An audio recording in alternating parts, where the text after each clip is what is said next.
He mocked a waitress by asking for financial advice, but her reply changed his life. He expected a timid laugh, maybe a flustered apology, the kind of reaction wealthy men grow accustomed to when their power enters the room before they do. But instead, her first words cut through the noise of his ego and reached the part of him he thought money had buried forever. And the moment she spoke, everything he believed about success, worth, and the life he'd built began to tilt. He always liked arriving before the city fully woke. There was a kind of arrogance in being awake before the world, a quiet proof that discipline separated the powerful from the ordinary.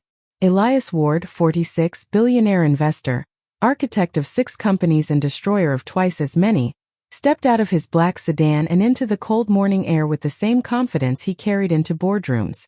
The street was still damp from a night of rain. The sky hung low and gray, like a curtain waiting to rise on another day he expected to conquer.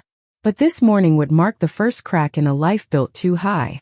He walked toward the diner without slowing, its neon sign flickering like a tired heartbeat above the door. He hated places like this. Something about them reminded him of beginnings he didn't like remembering. But his advisor had insisted the driver bring him here. "You should eat something real once in a while," the man said. "It might help you feel less brittle." Brittle. The word offended him. Yet here he was, stepping through a door that chimed with a friendliness so foreign he almost turned back. The diner smelled of coffee that had been brewing since dawn, warm bread, and the kind of quiet conversations people only have before the world wakes up and asks them to pretend. A few early workers sat in booths, hunched over their breakfasts like they were storing warmth for the day ahead. A cook hummed softly in the back, a melody older than the walls. And there, moving through it all with the fluid ease of someone who had done this long enough to understand the secret rhythm of mornings, was the waitress. She was young but not too young, maybe late 20s, hair tied back with a simple band, shoes worn at the edges, a notepad tucked into her apron like a trusted friend. She looked like the kind of person who'd learned to be gentle even when life wasn't. Her name tag said May. Elias chose a booth near the window, not because he wanted a view, but because he liked seeing his reflection in glass. It reminded him that he existed in 2 worlds, the one people admired from afar, and the one he kept sealed behind success. May approached with a smile that didn't oversell itself. "Morning," she said. "Coffee?" He nodded. She poured without hesitation, the steam curling upward like a small offering. He watched her hands, steady, practiced. She had the kind of calm that annoyed him. People shouldn't look more at peace than he felt. "What can I get for you?" she asked. He didn't look at the menu. "Just the breakfast special. Whatever's fastest." She scribbled. "You got it." He should have left it at that. A simple transaction. A simple morning. But ego is a restless animal. It needs to be fed.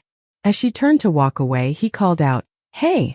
She faced him again, eyebrows raised, not offended, not nervous, just present. He smirked, leaning back like he owned the air between them. "Since you're up early working this glamorous job," he said, spreading his hand toward the diner, "got any financial advice for someone like me?" The words weren't meant as cruelty. Not exactly. More like entertainment. He was used to people scrambling to impress him, stumbling over answers, eager to say the right thing. A waitress was safe territory. She wouldn't challenge him. She wouldn't look him in the eye with anything but caution or awe. At least that's what he assumed. May didn't flinch, didn't blush, didn't giggle. Instead, she blinked once slowly, the way a person does when they're deciding whether to tell the truth or spare someone's pride. She chose the truth. "Yeah," she said. "I do." He smiled wider. "Oh." He waited for the punchline. He waited for her to shrink. She didn't. May stepped closer, resting her pen against the pad like she had all the time in the world. "My financial advice?" she repeated. "Stop spending so much on distractions that keep you away from the life you're supposed to be living." The smile slid off his face without permission. She didn't apologize, didn't soften her tone. She said it like she'd been waiting for someone to ask her something real for once. He frowned, confused. "Excuse me." "You heard me," she said simply. "Most people who have money burn it trying to forget the parts of themselves they don't want to deal with." His chest tightened in a way he wasn't used to. He swallowed hard, irritation rising like heat. You know nothing about me. Probably, she said. But you asked. And you don't ask questions unless a part of you already knows the answer. For a moment the diner seemed too quiet. The hum of the neon, the sizzle of the grill, the clink of cutlery. Everything slowed as if the entire room were listening to the space between his heartbeat and his pride. May turned away then, walking toward the kitchen as if she hadn't just spoken a sentence that felt like an X-ray of his soul. Elias stared after her, a strange discomfort prickling under his skin. He wasn't angry, not exactly. But something about her words landed in a place he rarely visited. Place money never walked into. A place he thought he'd sealed shut years ago. He lifted the coffee cup, but his hand wasn't steady. Steam blurred his reflection in the window, softening his features, making him look almost human again. He didn't like that. He didn't like her. He didn't like the way she spoke to him like she owed him nothing. But he couldn't stop thinking about what she said. Stop spending so much on distractions that keep you away from the life you're supposed to be living. He had options now. He could leave. He could make a call, have the diner reviewed, shut down, replaced with something more polished. He had that kind of power. But he didn't move. Something held him still, like a thread tied around his ribcage, pulling gently but insistently. He waited. When she returned with his breakfast, she didn't avoid him. She placed the plate down with simple grace. Eggs, toast, crisp bacon, nothing fancy. Food made by someone who understood nourishment isn't in the price tag. Enjoy, she said. He cleared his throat. Do you talk like that to all your customers? Only the ones asking questions they're not ready to hear the answers to. A small sting, all truth does that. And what makes you think I'm not ready? He asked. She met his eyes. Really met them. Because you look tired. No one talked to him like that. Not assistants, not executives, not friends, not the board, not the people who feared him or admired him or pretended to love him. Tired. The word felt like something he hadn't allowed himself to feel in years. He looked down at his plate, suddenly aware of the weight pressing behind his ribs. A weight he had explained away with ambition, with deals, with deadlines, with numbers that climbed but never filled anything. He took a bite of breakfast and hated how good it tasted. Real food. Real warmth. Real silence. It was all too honest. He glanced at May again, watching her move between tables, greeting regulars with questions about their families, their mornings, their hopes for the day. She listened with her whole face. She laughed softly at their jokes. She noticed things, small things, things people like him never slowed down long enough to see. He wondered what she saw when she looked at him. Or worse, what she didn't. As he ate, a strange realization whispered up his spine. For the first time in a very long time, someone had looked at him without seeing his money. And it unsettled him more than any deal he'd ever lost. The fork paused halfway to his mouth.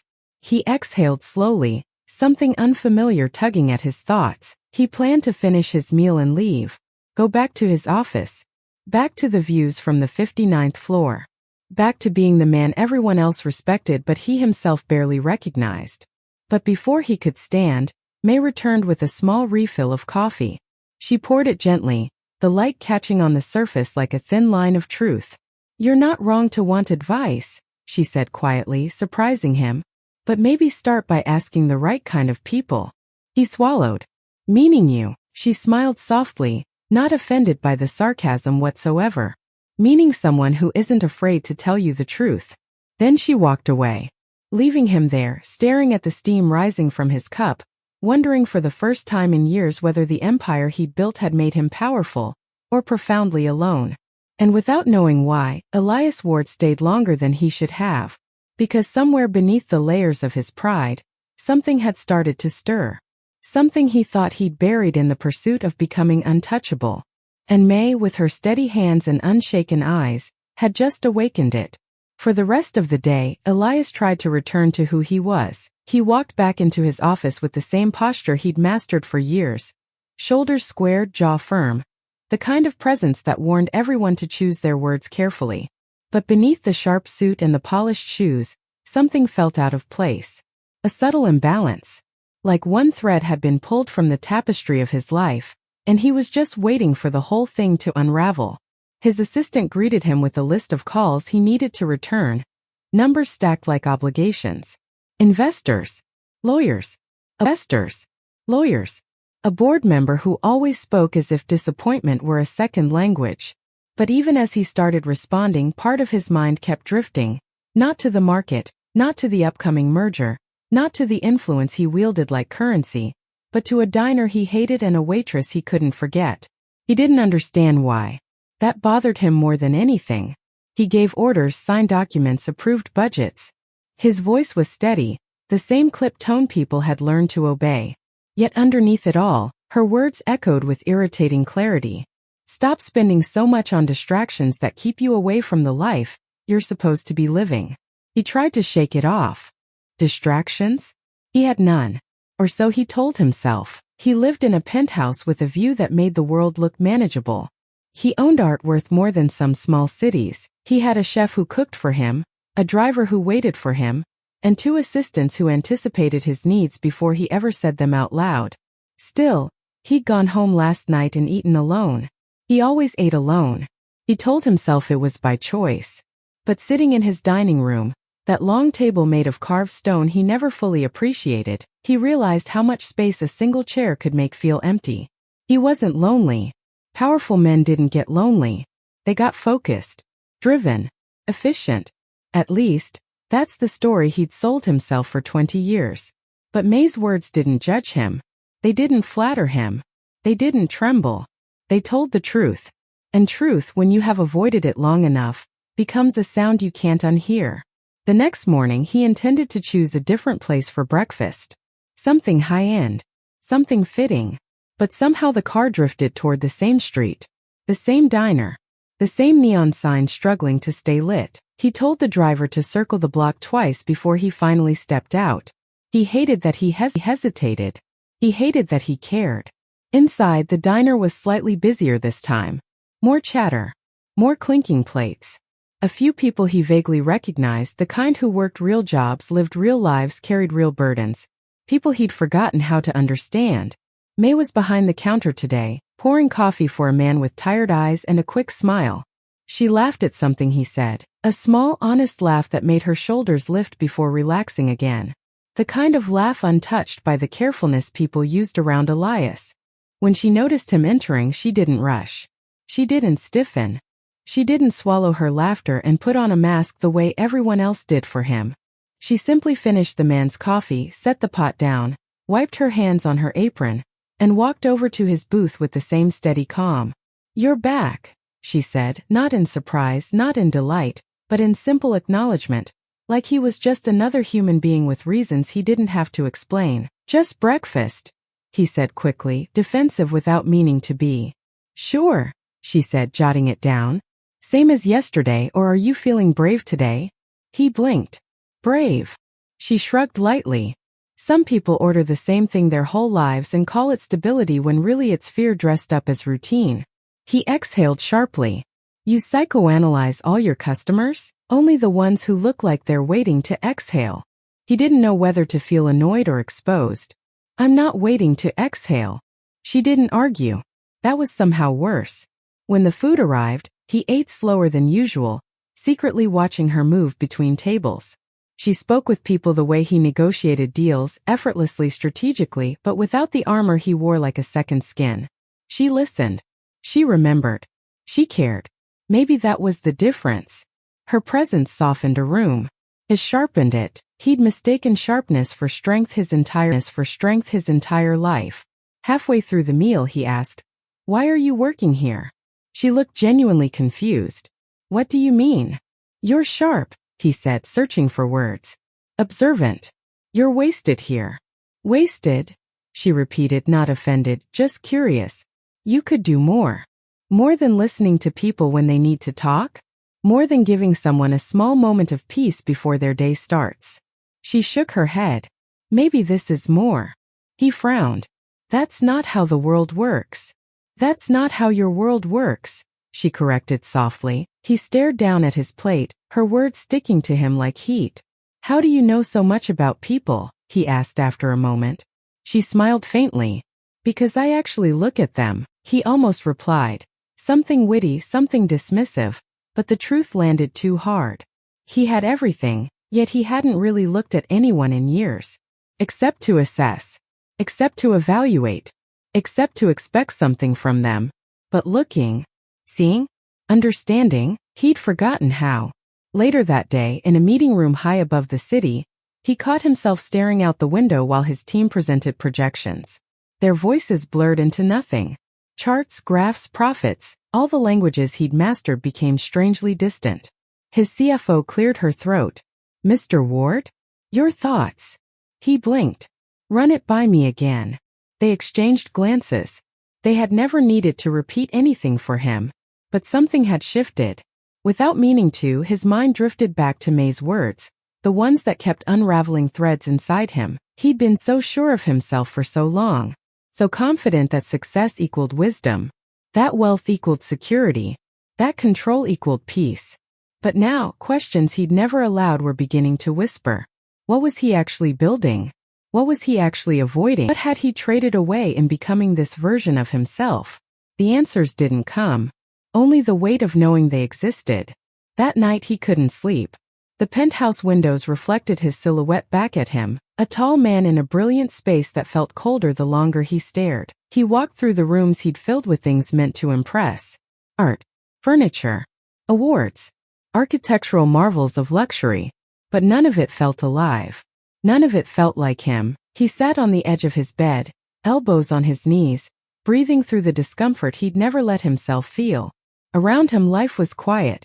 A quiet too polished, too curated, too distant from anything real. In the silence, May's words pressed against him again. Stop spending so much on distractions that keep you away from the life you're supposed to be living. He didn't know what life she meant. He didn't know what he was supposed to be living. But something inside him, something old, something honest, stirred like a forgotten heartbeat. He rubbed his face with his hands, exhaling heavily. And for the first time in years he wished someone were there to talk to. Not a business partner. Not an advisor. Someone human. Someone who would tell him the truth. Someone like her. The next morning he didn't pretend. He got in the car and told the driver exactly where to go. When he stepped into the diner, she looked up. Not surprised. Not impressed. Just aware. "You're back again," she said. This time he didn't pretend. "Yeah, I guess I am." She poured him coffee without asking. "You here for breakfast or advice?" He exhaled with a soft, almost embarrassed laugh. "Maybe both." She nodded like that made perfect sense. Because to her maybe it did. And that, brother, is where the real story begins. The third morning arrived with a kind of clarity Elias hadn't asked for. The air outside was crisp, too honest, as if the world had taken a deep breath and expected him to do the same. He stood outside the diner longer than necessary, watching the blur of traffic, the steady flow of people with places to be, lives to live. Somehow, without his permission, those ordinary lives had begun to matter to him. He pushed the door open and stepped inside. The bell chimed its familiar greeting, and May glanced up from behind the counter. The moment she saw him, something subtle flickered across her face. Not surprise, not amusement. Something closer to awareness. Like she could sense what kind of morning he'd come in with. "You're early today," she said. He shrugged, taking his usual booth by the window. Couldn't sleep. She didn't tease him for it. Didn't ask questions loaded with assumptions. She simply poured him coffee and let the silence settle. The kind of silence most people rush to fill, but she treated as something sacred. Her calmness bothered him, but in a way that felt important. When she brought his breakfast, he tried to start with something light, something casual. "You always this busy?" he asked. She set the plate down gently. "People get hungry early." "That's not what I meant." She tilted her head. "I know." He swallowed. She had a talent for cutting through his intentions, peeling off the outer layer, and naming things for what they actually were. He wasn't used to that. His world was built on subtext and negotiation, not honesty dressed in clarity. Today he wasn't sure he was ready for clarity, but she spoke anyway. "You're thinking too loud," she said, her voice soft but precise. He let out a breath that trembled at the edges. "Is that your next piece of advice?" "It's an observation. Advice only comes when you ask for it." He looked at her, really looked at her. There was something in her eyes he hadn't noticed before. Not charm, not pity, something firm, something knowing. And for some reason he asked, "Why do you care? Why do you care?" She didn't hesitate. "I don't care about you specifically. I care about people who are living a life that doesn't fit them anymore." Her words hit him so hard he actually looked away. He stared at the window, at the street outside, at strangers walking with coffees in hand. Lives that fit them. Lives they had chosen or accepted or endured. What was his? A performance disguised as purpose. A routine dressed as achievement. A fortress built out of fear but advertised as success. "I don't know what that means," he whispered, surprising himself with the honesty. "You don't have to know yet," she said. "But you're feeling it." He lifted his eyes back to hers. "Feeling what?" "That your life is too heavy for a single person to carry." The fork in his hand trembled. He set it down. Heavy. Yes. Heaviness had been with him for years. A private weight he hid behind wealth, behind calendars full of obligations, behind the reputation of a man who always had answers. May wasn't giving him answers. She was naming the questions he'd spent his adulthood avoiding. He exhaled through his nose, defeated. "Why do you talk like this? You sound like you've lived 10 lives. She gave a quiet smile. "Feels like it some days." And then something shifted in her expression. Not hesitation, a choice. She sat across from him just for a moment, leaning in like she could see the cracks he tried to hide. "You know," she said, "there's a difference between having everything and having anything that matters." He stared at her, his chest tightening again. "Explain," he said. She tapped the rim of his coffee cup gently. "People think the opposite of wealth is poverty. It isn't.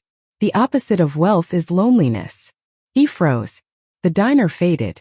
The clatter of dishes dulled. The world paused in the space between her words and the breath he forgot to take. Loneliness. That was it. That was it. The thing he kept locked in the deepest room inside himself. The thing no one ever saw because money has a way of decorating emptiness so beautifully it feels like fullness. He didn't respond. His throat felt too tight.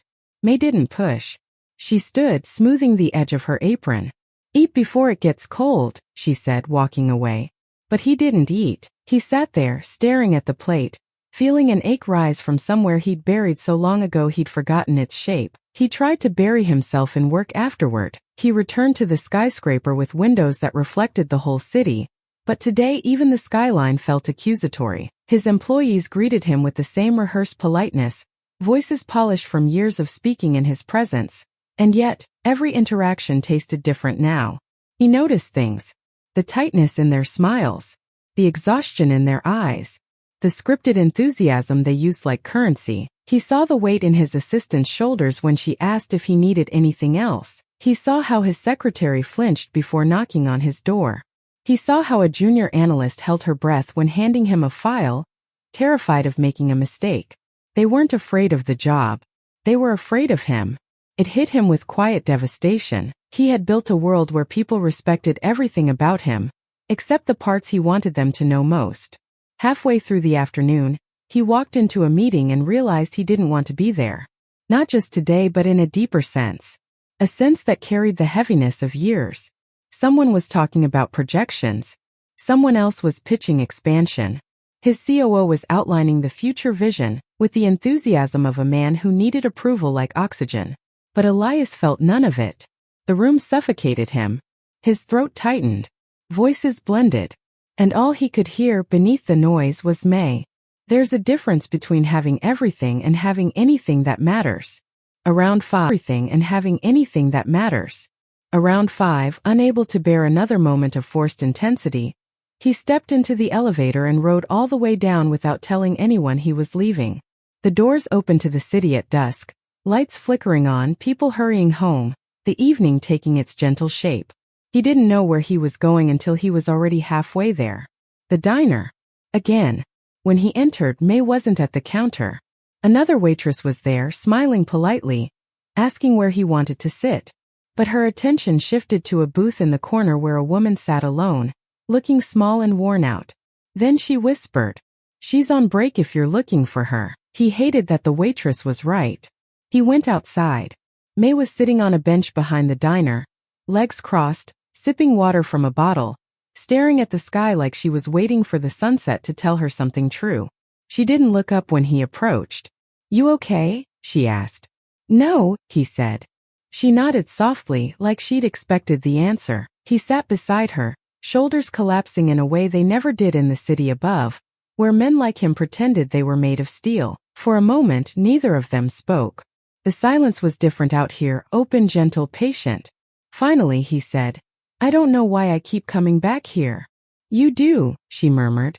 No, I don't. She turned to him, eyes steady. You come back because this place doesn't require you to be anyone. It's the first room you've walked into in years where you're not performing. He swallowed hard. Is that bad? It's honest. He rubbed his face with both hands. I don't want to be lonely anymore. She breathed out slowly. Then stop living like a man who isn't allowed to need anyone. The words landed like a truth he'd been starving for. He looked at her, really looked at her, and realized she wasn't saving him. She wasn't teaching him. She wasn't challenging him. She was simply holding up a mirror. And for the first time, he didn't look away. The sun dipped behind the buildings, leaving the sky bruised with shades of purple and orange. May stood brushing her apron. Come back tomorrow, she said quietly. But not for breakfast. He blinked. Then for what? For your life. Then she walked inside, leaving him on the bench with the first glimpse of something he hadn't felt in a long time. Possibility. The next day didn't begin so much as it unfolded around him, like a scene he'd been sleepwalking through and was only now waking up inside of. He went through the motions anyway. Shower. Suit. Watch. Phone. Calendar. Meetings stacked like bricks in a wall he'd built himself into. Somewhere in the middle of a call with a hedge fund partner, he heard himself promise numbers he didn't even care about, in a tone he no longer recognized as his own. He ended the call early. His assistant peeked in. Everything all right, Mr. Ward? He almost said yes. The word rose to his tongue the way it always did, but something in him stalled. I'm stepping out, he said instead. Should I move the 3 o'clock? Yes. All of it. He watched the confusion flicker across her face, that small tremor employees get when the predictable person in charge starts doing unpredictable things. He felt a strange twinge of guilt. Not because he was leaving the office, but because he couldn't remember the last time he'd really looked at her face before now. He left without the usual armor of importance. No entourage. No calls on speaker. Just a man in an expensive suit walking out of a glass tower that suddenly felt more like a lighthouse whose beam had forgotten what it was trying to warn the ships about. Outside, the afternoon light was softer, like the city had decided to be kind for a few hours. He got in the car and gave the driver the address without saying the name. He didn't need to. By now the diner lived in his muscles. May's words from the night before replayed in his mind as the car moved through traffic. Come back tomorrow. But not for breakfast. For your life. He'd thought about that all night. What life? This one. The one built out of flights and figures and signatures and carefully controlled absence? For years he had believed life meant winning. Now, for the first time, he was starting to suspect it might mean something quieter. Something messier. Something closer to what he'd run from. The car pulled up to the curb. The neon sign was on but dim. The usual morning crowd was gone, replaced by the slower hum of afternoon. He checked his watch. It was between shifts, that strange hour when places like this exhale.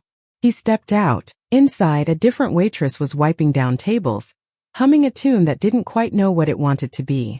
The cook was restocking shelves in the kitchen. No customers. No plates. Just the everyday work that keeps a small place alive. He didn't see May. For a moment, panic flared. That irrational spike of fear you get when you realize the thing you were counting on to be there might not be. It was ridiculous. She was a waitress in a small diner. Not a lifeline. But his chest tightened anyway. You can sit anywhere, the other waitress said. I'm actually looking for May. She's in the back, the woman said, jerking her chin toward the rear hallway. You're the guy who keeps asking for advice, right? He stiffened. Is that what she said? The woman smirked. She didn't have to. Some people walk in here looking for coffee. You walk in here like you're trying to outrun yourself. He didn't answer. Couldn't. The remark landed too true to argue with. Go on, she said, nodding toward the back. She said you'd probably show up. He found May in the small storage room behind the kitchen. counting boxes of supplies with a pen behind her ear. The room smelled of cardboard and sugar. A cheap radio sat on a crate, playing a song about losing things you never thought you'd lose. She didn't jump when he stepped in. She just finished counting the last box, made a quick note, and then turned to look at him as if he were right on time. "You came," she said. "You asked." "I invited," she corrected. "Asking would have meant I needed you here." "I don't." "But you do." He let out a humorless laugh. "You always this blunt?" "Only when people are good at lying to themselves." He leaned against the doorframe, suddenly tired. "So what is this? Some kind of intervention? Are you going to tell me to meditate and sell my house and move to the mountains?" She smiled faintly. "No. The world already has enough men who run away from their lives and call it enlightenment." "Then what is this?" "This," she said, "is a budget." He frowned. "You're going to help me with my finances?" May gestured around at the shelves lined with supplies. "Do I look like someone who manages billion-dollar portfolios?" "You look like someone who likes to lecture strangers." "I look like someone who's seen what money can do to a person's soul," she said quietly. "And to the people around them." Something in her tone shifted. It wasn't just observation anymore. It was memory. He picked up on it. "You talk like you've been rich," he said. "No," she replied. "I talk like I've watched the rich from up close and seen who they become when they think no one's looking." He studied her face, trying to read history in the lines and shadows. "What do you mean a budget?" he asked. She wiped her hands on a towel, then nodded toward a small table in the corner with two mismatched chairs. "Sit," she said. He hesitated. Men like him weren't used to being told to sit. But he did. The chair creaked under the weight of a body that carried more than muscle and bone. May sat across from him and pulled a small spiral notebook from her apron pocket. It was worn at the edges, the way objects get worn when they're used for real work. She opened it to a blank page and drew a line down the middle. "On this side," she said, tapping the left, "you're going to list everything you own that people will forget the moment you're gone. Houses, cars, companies, jets, whatever." He frowned. "That could take a while." "Good," she said. "You've spent long enough acquiring it. You can spend a few minutes naming it." "And on the other side?" "On the right," she said, "you'll list everything you don't have. The things people remember when they talk about someone who mattered. Time, presence, peace, relationships you didn't abandon in the name of ambition, apologies you never gave, moments you didn't show up for." He bristled. "That's not fair. You don't know my life." "No," she said. "But you do. And this page isn't for me." His jaw tightened. "What is this supposed to accomplish?" She met his gaze without blinking. "An audit." "Of what?" "Of your real net worth." He let out a bitter laugh. "My net worth is public. You can Google it." "No," she said softly. "Your balance sheet. The one no magazine prints. The one that matters when the lights go out and the world stops caring about your last quarter's performance." Something in him snapped. "You have no idea what it takes to get where I am," he said, voice low but shaking. "You sit here and pour coffee and say pretty sentences about life like you're above it, but you don't know anything about pressure. About having thousands of people depend on your decisions.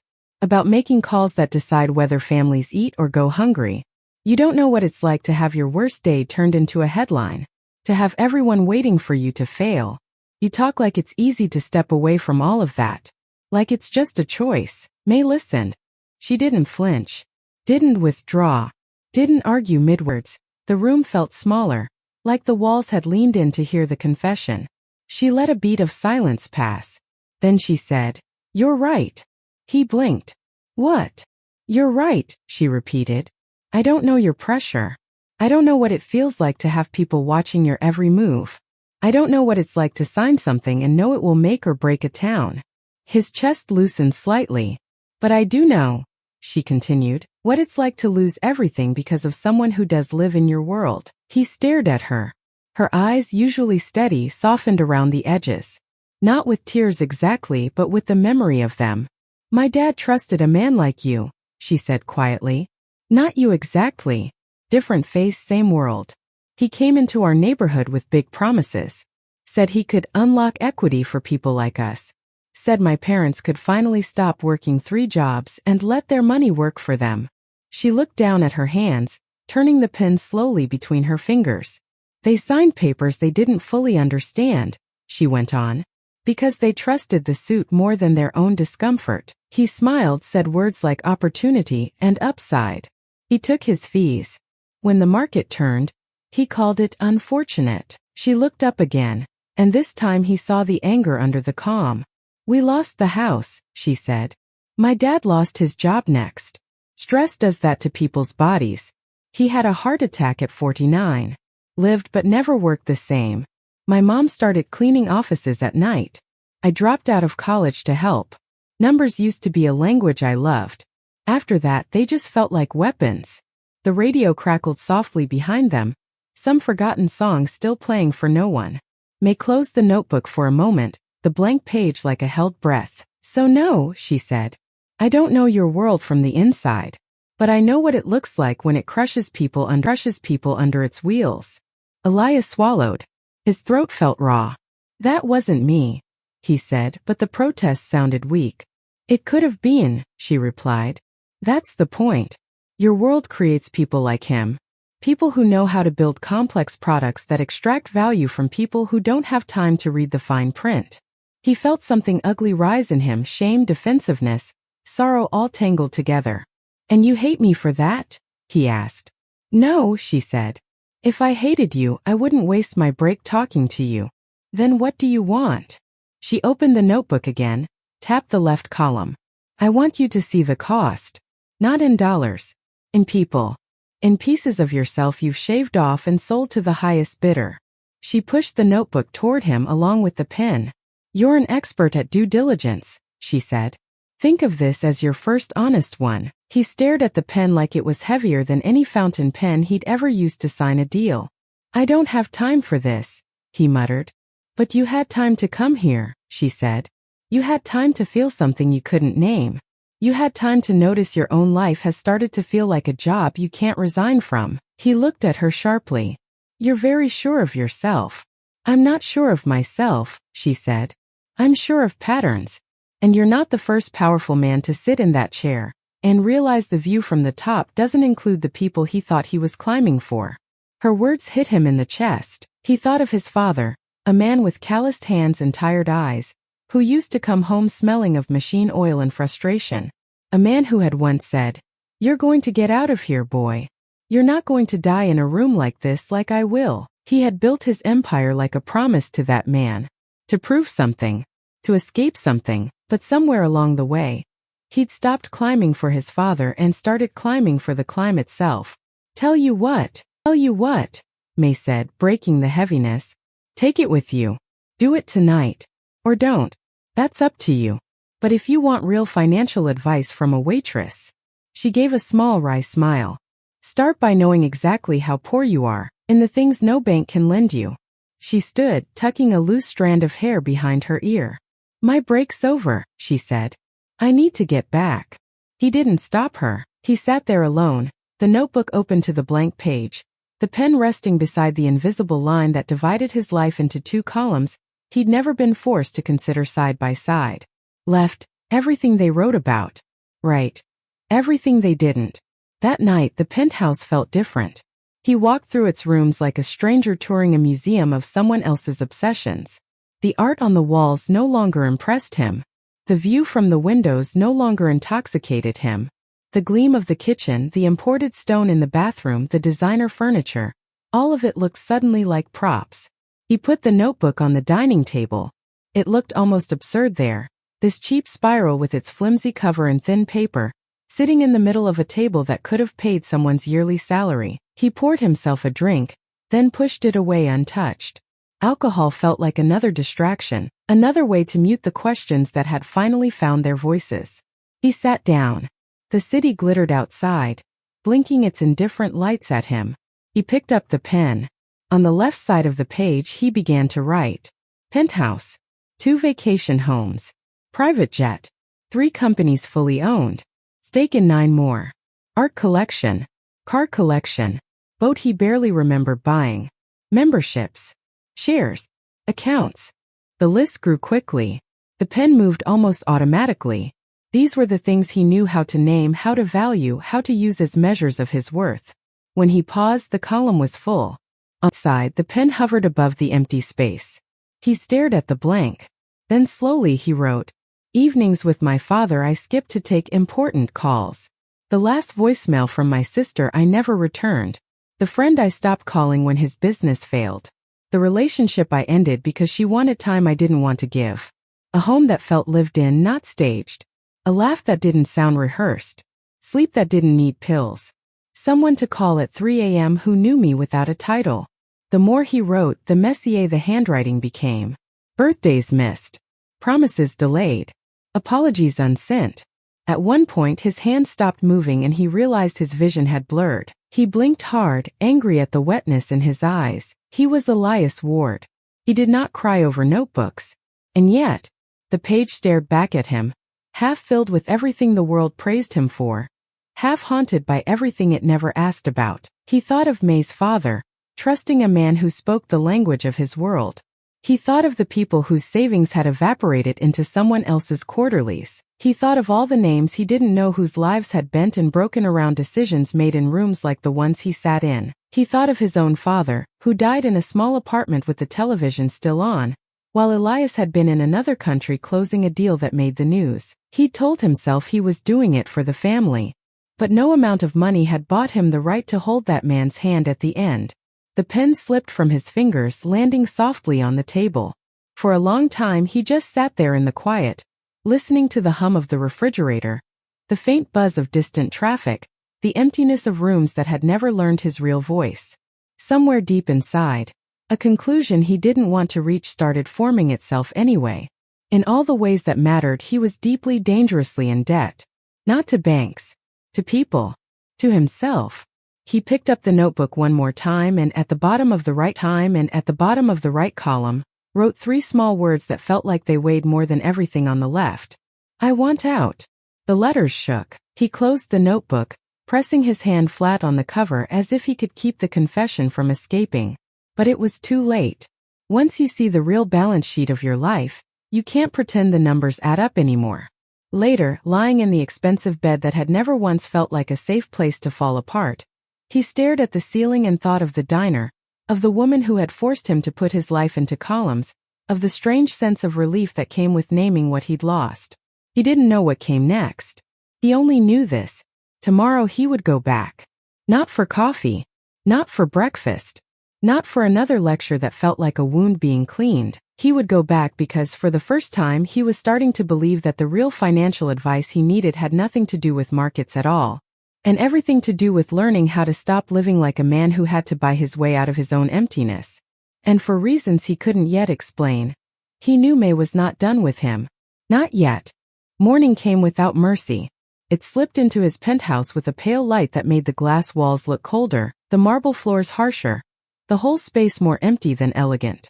Elias lay awake long before the sun rose, the notebook still on the table where he'd left it, its cheap cover almost mocking the luxury around it. The right column had filled itself like a confession he couldn't take back.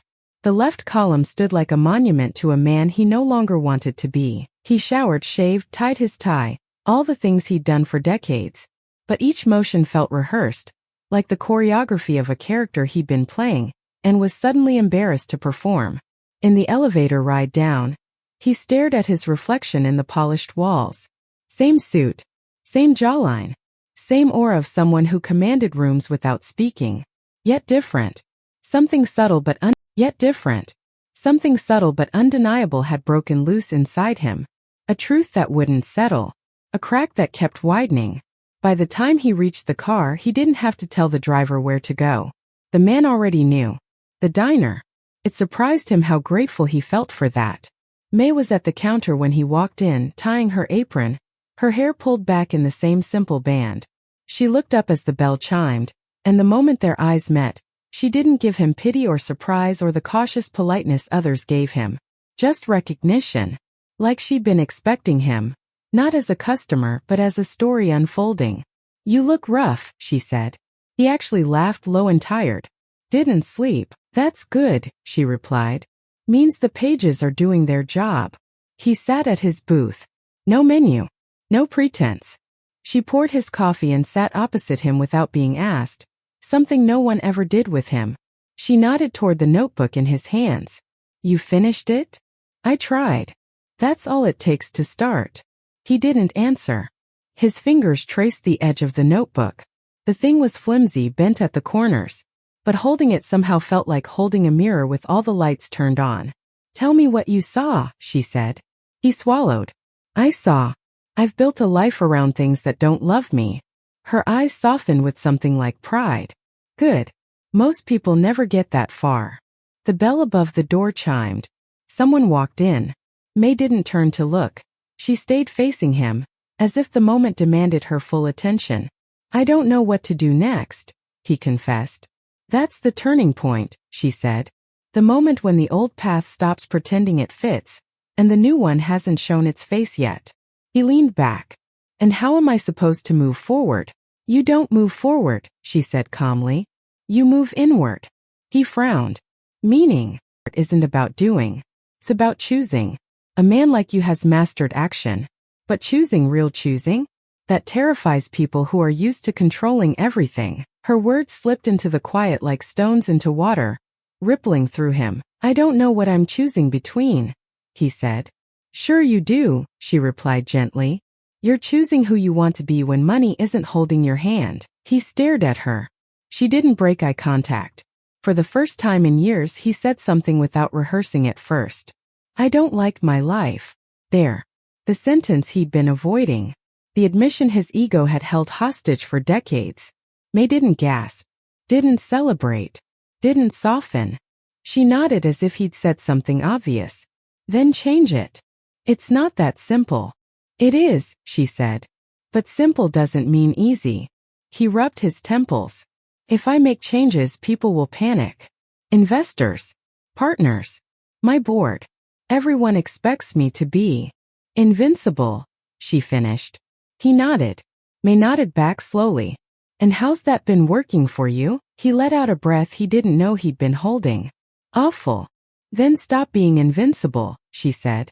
Be human for once. See what happens. He shook his head, almost in disbelief. You make it sound like I can just snap my fingers and walk into a new life. You can't, she said. But you can walk out of the old one. He froze.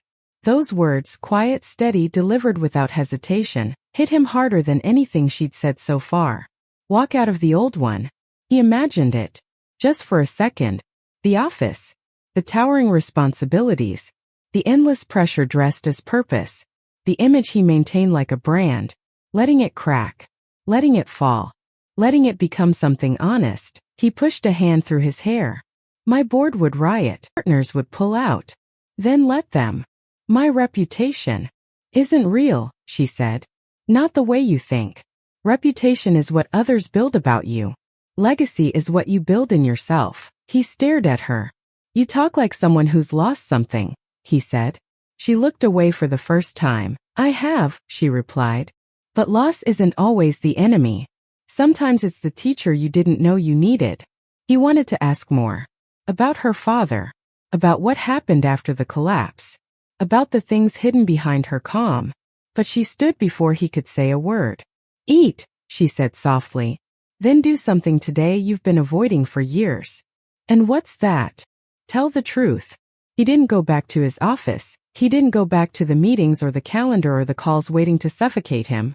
Instead, he walked through the city, absorbing the sounds he'd forgotten belonged to real life.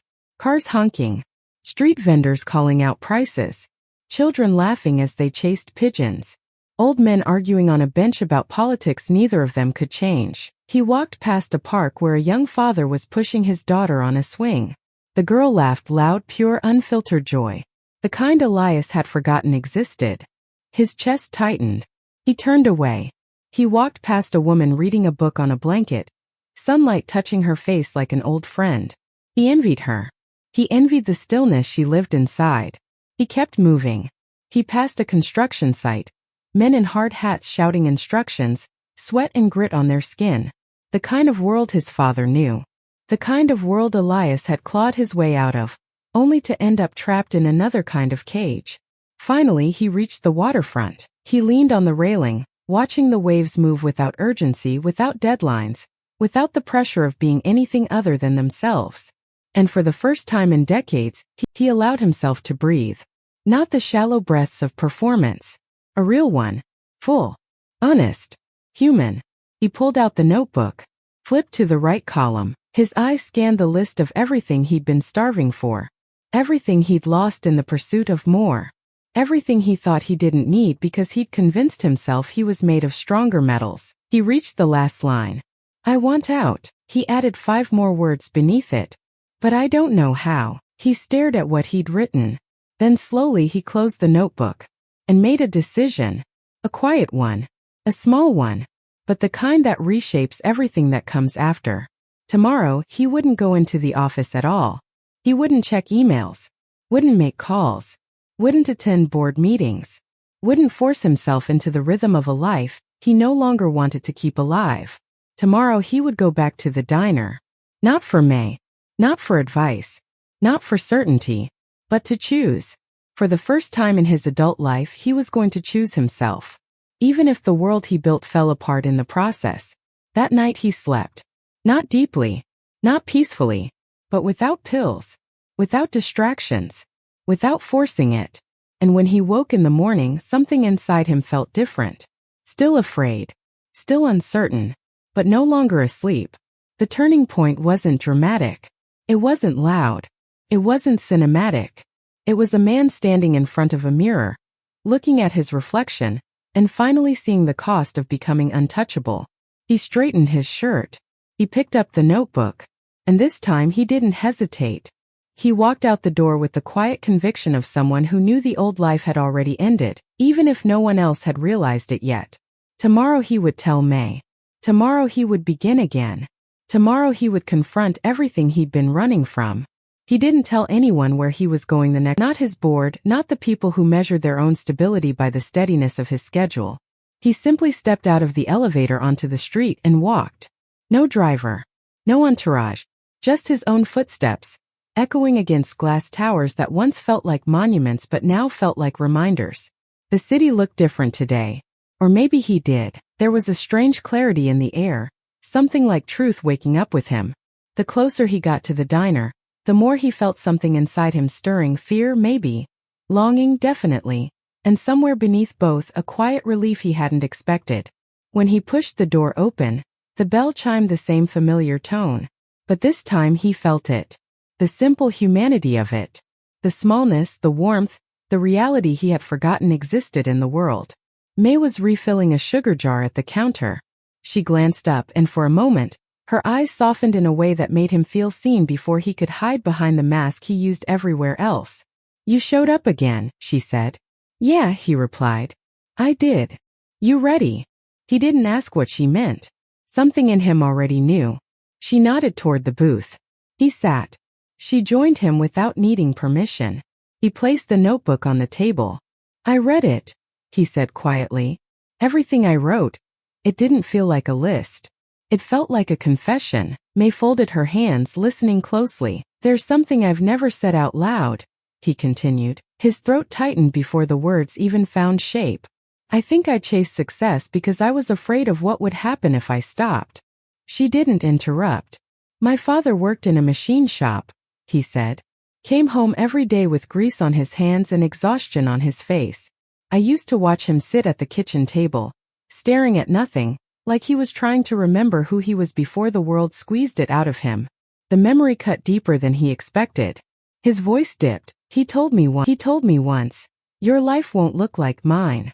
It was the only dream he ever said out loud. And I believed him. More than that, I built my whole identity around proving him right. May exhaled softly, as if she could feel the boy buried inside the man across from her. So I worked, he said. I studied. I hustled. I clawed my way up like my life depended on it. And when the money came, I kept going. Because stopping felt like betraying everything he sacrificed. His voice dropped to a whisper. But he died before he ever saw what I became. There it was. The wound without a scar. The grief that had calcified into ambition. May's gaze didn't waver. Did you get to say goodbye? She asked gently. No, he said. I was in Hong Kong negotiating a deal. By the time I flew back, his voice broke for the first time. I didn't even get to choose the suit he was buried in. Silence draped itself over the booth. Not empty silence. Full silence, the kind that holds pain like a cup holds water. He looked away, jaw clenched, eyes burning. For years, I've told myself I'm honoring him. That all of this, everything I built was for him. But last night I realized something. May leaned in slightly. What did you realize? That I wasn't building for him, he said. I was running from him. From what he represented. From the fear that I'd end up just like him, tired, used up, invisible. May let his words settle before she spoke. And do you feel invisible now? He looked at her, eyes wet. Worse. I feel untouchable. May absorbed that. Her voice softened, but it didn't lose its honesty. Sometimes the world teaches us the wrong definition of success. Sometimes it teaches us that strength means distance. That achievement means isolation. That becoming someone means leaving everyone behind. She paused. But that's not strength, she said. That's fear dressed as ambition. He breathed out shakily. She went on, her tone gentle but unwavering. You built a life to escape a man who loved you. And somewhere along the way, you stopped loving the parts of yourself that came from him. He stared at the table, the wood grain blurring through his vision. You asked me yesterday how you move forward, she said. You don't. Not yet. First you go backward. You go to the places you buried. The memories you've been running from. The grief you never let breathe. He nodded slowly. A tear slipped down his cheek, surprising him, embarrassing him, until May reached across the table and placed her hand gently on his. Not like a savior. Not like a therapist. Like someone who knew pain herself and recognized its steps in another. You can't change the life you're living, she whispered. Until you face the life you lost. His fingers tightened around hers. A small tremor worked its way through him, the kind that happens when a dam starts to crack after holding too much for too long. I don't know how to do that, he said. Yes, she replied. You do. She pulled her hand back and straightened in the booth. You start by telling someone who isn't afraid to hear it. Someone who won't turn your truth into a headline or an asset or a weakness. And that's you, he asked. No, she said. Not just me. Anyone who sees you. Really sees you. But I'm here now. So start with me. He swallowed hard. His voice came out low, fragile. I wasn't there when he died. And I've been trying to make up for it ever since. May nodded slowly. Do you think he wanted you to spend your whole life apologizing? He blinked. He didn't want you rich, she said. He wanted you happy. Elias leaned back, the words striking deep. A truth so obvious he'd spent decades avoiding it. What do I do with all this? He murmured. Feel it, she said. You let it wash through you without trying to fix it. You let yourself hurt. Because hurt is honest. And honesty is the first real wealth you've had in years. He closed his eyes.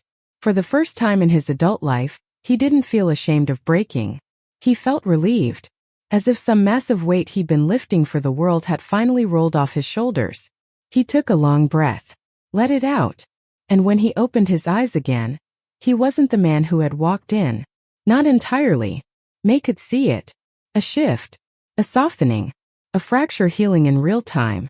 She stood. You're not done, she said softly. Not even close. But today you started. He looked up at her.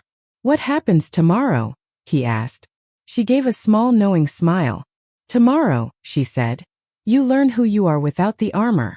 She stepped away to serve another customer. Leaving him there, hands wrapped around a cup of cooling coffee, staring out the window at a world he suddenly wasn't afraid to join. It felt like the beginning of something fragile and necessary, like the first note of a song he'd forgotten how to hear. And for the first time in years he didn't feel like running. He felt like returning. The next morning Elias woke before the alarm. Not out of habit, but out of something quieter, something like anticipation mixed with fear. He lay there, staring at the ceiling, realizing how unfamiliar the room felt now that he had stopped filling every silence with noise. The world inside him was shifting. Uneven. Uncomfortable. Necessary. He made coffee in his kitchen for the first time in years. No chef. No assistant. Just the sound of water heating, the soft hiss of steam rising, The small rituals that people build into their mornings without knowing why they matter. He stood by the window while the city stretched awake in slow waves. Cars began their restless migration. Lights clicked on in buildings across the skyline. Somewhere far below, life was happening without him. He sipped the coffee and tasted its bitterness. Somehow it grounded him. He showered, dressed, picked up the notebook. And something in him knew today wouldn't be like the days before. Today wasn't about reflection anymore. Today was the part where truth had to leave the quiet and step into the world he'd built. For the first time since this uninvited journey began, he felt something like resolve. When he pushed open the door to the diner, May looked up from a stack of plates she was sorting. She saw the difference before he said a word. She saw it in the set of his shoulders, the steadiness in his eyes, the way he walked not as someone trying to hide from his life, but as someone preparing to face it. "You look like you slept," she said. "Not really," he replied. "But I didn't fight the night." She smiled faintly. "That's a start." He slid into his usual booth. May brought coffee without asking and sat across from him. Not out of routine, out of recognition. Something was brewing in him. "You're carrying a decision," she said. He nodded. "I can feel it." "Does it scare you?" "Yes." "Good," she said. "If change doesn't scare you, it's not real." He took a breath. I need to fix something." She didn't press him for more. She simply nodded. "Go on." "I've spent years making decisions from a place of fear," he said. "Fear of failure. Fear of being irrelevant. Fear of being poor. Fear of becoming my father." His voice softened. "And I think I've hurt people because of it." May's face shifted. Not pity, not judgment, but a quiet readiness to witness. "I want to set something right," he said. "But I don't know where to start." "You start," she said, "at the place where the damage began." He looked at her confused. "Where's that?" "Your father," she said. "Guilt you carry for not being there." He swallowed. Her accuracy exhausted him. Then she added, "And after that, the people whose lives were shaped by your choices." He stared at the table. "How do I face all of them?" "One by one," she said. "Truth isn't loud. It's personal." She stood, letting him sit with the weight of her words. "Eat something," she said. "Then make your first call." He didn't return to the office. He didn't check messages. He didn't hide behind schedules or excuses. Instead, he walked to a quiet park a few blocks away, the notebook under one arm. He found a bench near a small pond where a few ducks swam in lazy circles, unbothered by the world around them. He sat down and opened his phone. Hundreds of notifications waited like vultures. He ignored them. He scrolled past executives, investors, news outlets. Stopped on a name. His sister. They hadn't spoken in almost a year. Not because she was angry, though she had every right to be.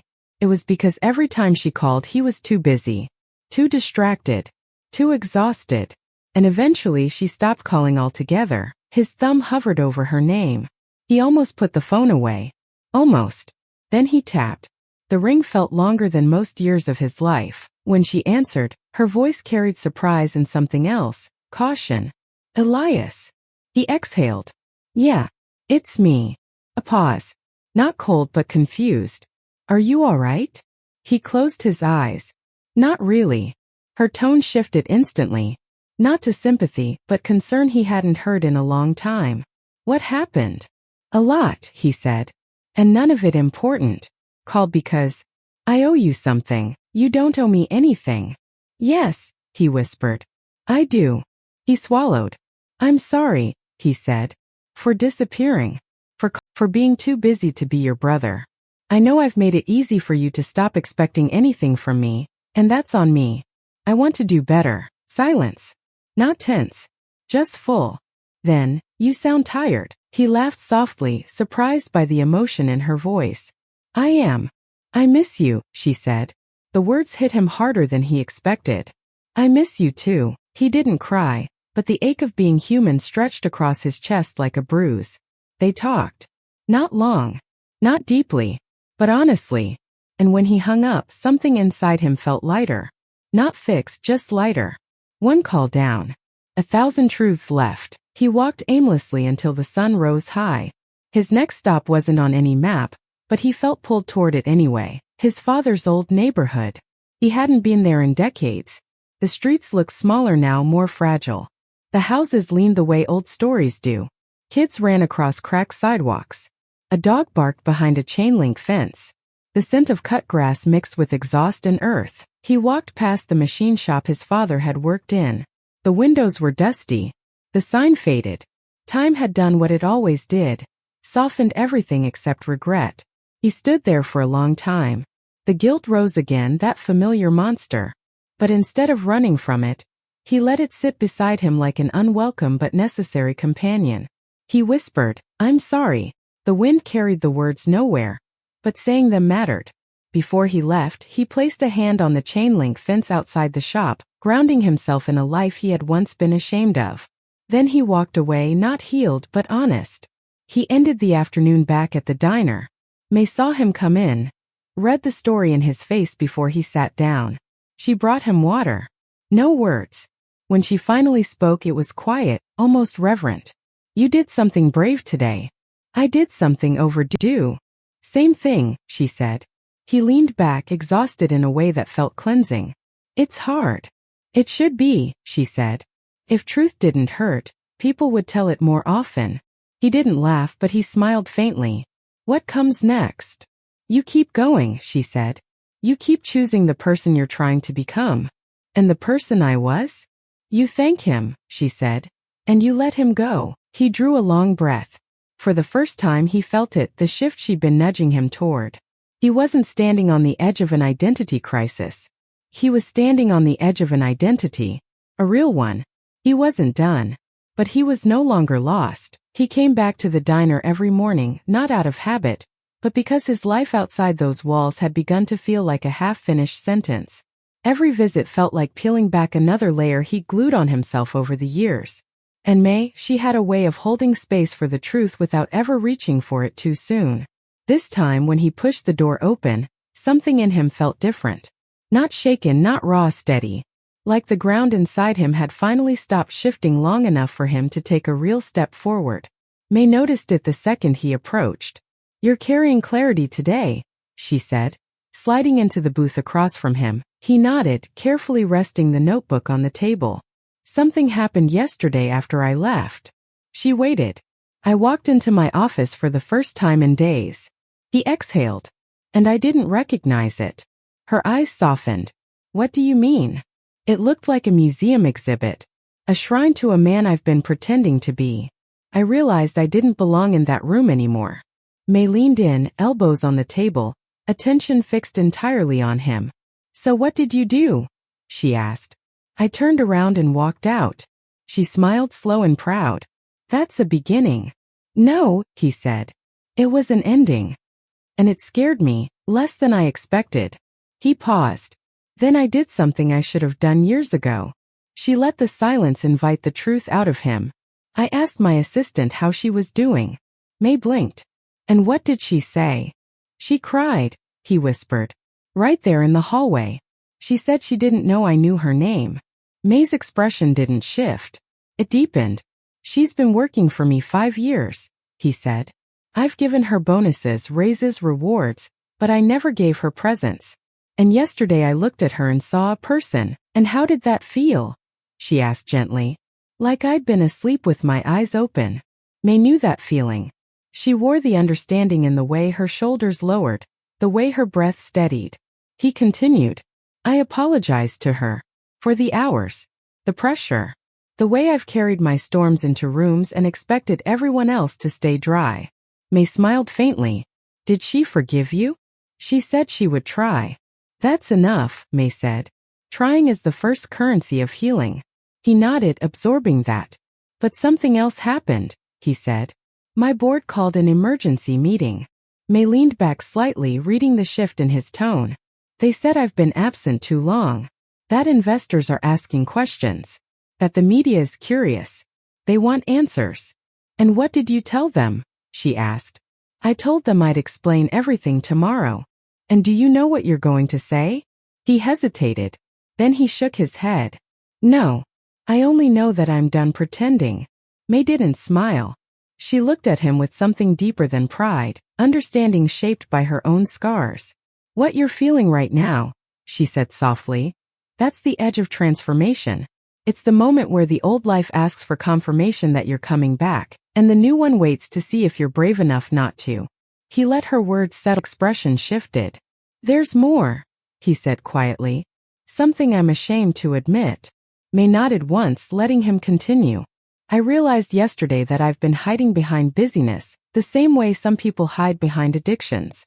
I've used work to avoid people I hurt, people I loved, people I abandoned when they needed me. May's voice softened. Who? He looked down, jaw tightening. My ex. May said nothing. She didn't leave because she wanted to, he said. She left because I made her invisible. I gave her money instead of attention, gifts instead of apologies, vacations instead of presents. He swallowed hard. I told myself I was providing, but I wasn't.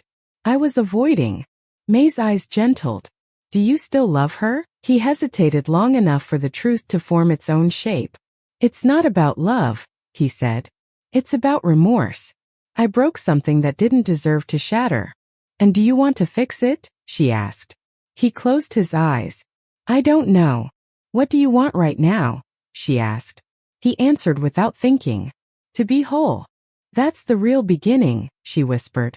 They sat in a quiet pause that didn't feel empty. It felt like two lives breathing in the same rhythm, hers shaped by heartbreak she never talked about, his shaped by regret he'd never faced. After a moment she said, There's something I need you to understand. He looked up. The world you're stepping into now, the one without armor, it's going to feel uncomfortable.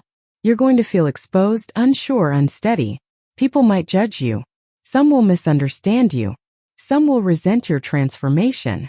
He nodded slowly. And what do I do when that happens? He asked. You stay human, she said. That's the only thing you've been missing. He let the words sink in. Then she added, and there's one more thing. What is it? Yourself. He froze. That's the part most people fail at, she continued. Not the change. Not the apologies. The forgiveness. He swallowed. I don't know how to do that. You learn, she said softly. The same way you learned everything else, slowly, painfully, honestly. He drew in a long breath.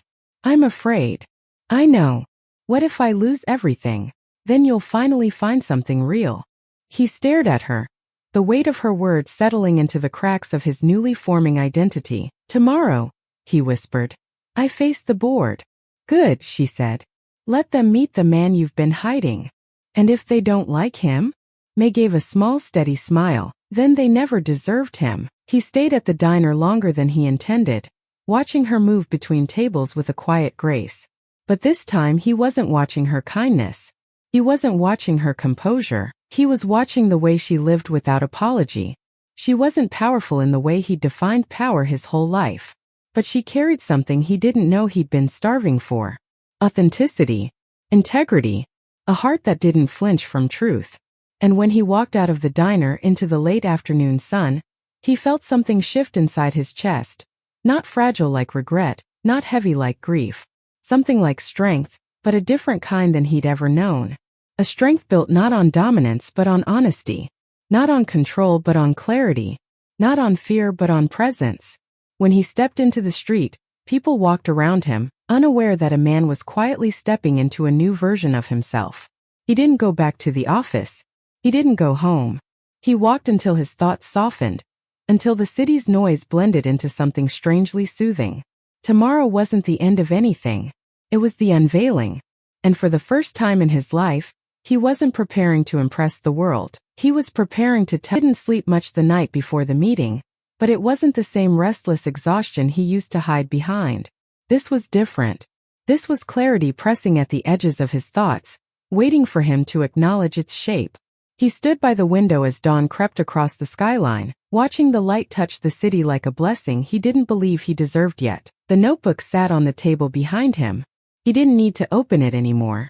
He knew what was written. He could feel the truth of both columns in his bones. When he finally stepped into his suit, it didn't feel like armor this time. It felt like clothing, nothing more, nothing less. A layer covering a man who no longer needed to hide behind the weight of image. He walked out of the penthouse, down the elevator, and into the street without hesitation. The world didn't bow to him the way he'd once believed. People brushed past him with their own concerns, their own quiet battles, their own microworlds of meaning. For the first time, he didn't feel above any of it. He felt part of it. At the office, the boardroom was already full. 12 people seated around the long glass table, the skyline reflecting off its surface like a reminder of how small the tallest buildings really are. They looked up when he entered. Some relieved, some irritated, some openly anxious. He took the seat at the head of the table, but the position no longer inflated him. The old version of him would have relished the authority in the room. Now, all he saw were human beings waiting for certainty he could no longer fake. "Let's begin," the chairman said, tapping his pen with impatience. "We need to know what's been going on. Investors are asking questions. The press is circling. We can't have you disappearing without explanation." Elias didn't raise his voice, didn't posture, didn't defend. He simply said, "I needed time to look at my life." Some scoffed. Some stiffened. One whispered something under their breath. The chairman leaned forward. This isn't the moment for philosophy. We need actionable clarity. Are you stepping down? Are you burned out? Are you? "I'm changing," he said, cutting gently through the noise. The room froze. He continued, "I've spent years building things that made me powerful, respected, feared. But I haven't built anything that made me whole. And I refuse to keep running a company the same way I've been running my life, through pressure, avoidance, and exhaustion." The CFO frowned. "With respect, this sounds personal." "It is," Elias said. "And personal doesn't mean irrelevant. The way we run companies reflects the way we run ourselves. And I've been running myself into emptiness." They stared at him, unsure where the thread was headed. "I'm not stepping down," he said. "But things will change. They have to. I will not be the man who buries himself in work to avoid the truth. I will not push people beyond their limits because I'm terrified of slowing down. And I will not continue leading a company that rewards burnout instead of humanity." One board member shook her head. "This isn't sustainable." He smiled faintly. "Exactly. It hasn't been for years." A long silence followed. Not aggressive. Not hostile. Just confused. Like the room was adjusting to a different gravity. Finally, one of the younger board members asked quietly, "So what do you want?" He answered without hesitation, "I want to build something real. Something that doesn't require people to sacrifice their lives to make numbers move. I want balance. I want integrity. I want presence. I want this company to be able to look at itself in the mirror." The chairman sighed, rubbing the bridge of his nose. "And what does that mean practically?" Elias leaned back, feeling strangely calm. "It means fewer hours. It means mental health days. It means transparency. It means growth for the sake of vanity. It means we choose quality over expansion. It means we stop pretending pain is productivity." Some of the board members exchanged glances, surprised by his certainty. "But most of all," he said, lowering his voice, "it means we led like human beings." Another pause. Then a woman at the far end of the table spoke, her voice quiet. "I lost my marriage last year," she murmured. "Because I was always here. Because I didn't know how to say I was drowning." Her eyes lifted to his. "I wish someone had said what you just said before everything fell apart." Someone else exhaled shakily. Another nodded. The resistance softened, not entirely but enough to feel the shift. The chairman set down his pen and studied Elias for a long moment. "If you're serious about this," he said slowly, "we'll need a plan." "I'll write one," Elias said. "Not as the man I used to be. As the man I'm becoming." A quiet energy filled the room. Not triumph, not defeat, but possibility. Something rare in the corporate world. Something genuine. When the meeting ended, people left slower than usual, some thanking him quietly, some simply nodding in acknowledgement that something monumental had happened. He stayed seated long after the last door closed, staring out at the skyline that had once represented ambition, but now represented something gentler. He placed a hand over the notebook inside his jacket. He had told the truth. Not prettied up. Not softened. Just spoken. And the world had not collapsed. He took that in with reverence. When he pushed open the door to the diner later that afternoon, May didn't look at him like a customer. She looked at him like someone who'd made it through a storm barefoot. "You did it," she said. He nodded, letting the moment wash over him. "How do you feel?" she asked. He took a long breath. "Different." "Good different or painful different?" "Both." She smiled gently. "That means it was real." They sat together, no rush, no expectation. The silence between them had changed, not filled with tension or unraveling, but with something like peace. "I told them the truth," he said. "All of it." "And they listened?" "Not everyone," he said with a small smile. "But enough." She nodded. "Enough is where every new life begins." He looked at her, seeing the strength behind her calm, the resilience behind her softness. "You were right," he said softly. "I wasn't living." "You were surviving," she corrected. "And there's nothing shameful about that. But surviving isn't the same as being alive." He looked down at the table, at the wood worn smooth by years of people sitting exactly where he was, telling stories they hadn't planned to tell. "Thank you," he said. "For what?" "For seeing me before I knew what I looked like." May breathed in slowly, her expression shifting into something warm and true. "That's what happens," she said quietly. "When someone stops hiding." He held her gaze, and in the stillness he realized something. She had never told him how to live. She'd simply given him the courage to examine what he'd already become. He stood to leave but paused, turning back. "What happens now?" he asked. May smiled, tilting her head slightly. "Now you learn how to carry a lighter life. And you learn slowly. One morning at a time." He nodded, absorbing it. "And me?" she asked. "What happens to me in your new life?" He hesitated, not out of confusion but out of care. "You stay exactly who you are," he said. "The world needs someone like that." Her smile softened. "Come back tomorrow," she said. "For breakfast. For whatever you're becoming." He walked out into the evening, feeling the warmth of a quiet truth settling into him. For the first time in his life, he was walking toward himself. He mocked a waitress by asking for financial advice, and her reply changed his life. He had walked into that diner believing he knew everything a man needed to know about value. But she taught him the one thing money had stolen from him, the ability to live fully, quietly, honestly. Now, when he looks at his reflection, he no longer sees the armor he spent years polishing. He sees a man who learned the price of pretending, and finally chose the worth of becoming.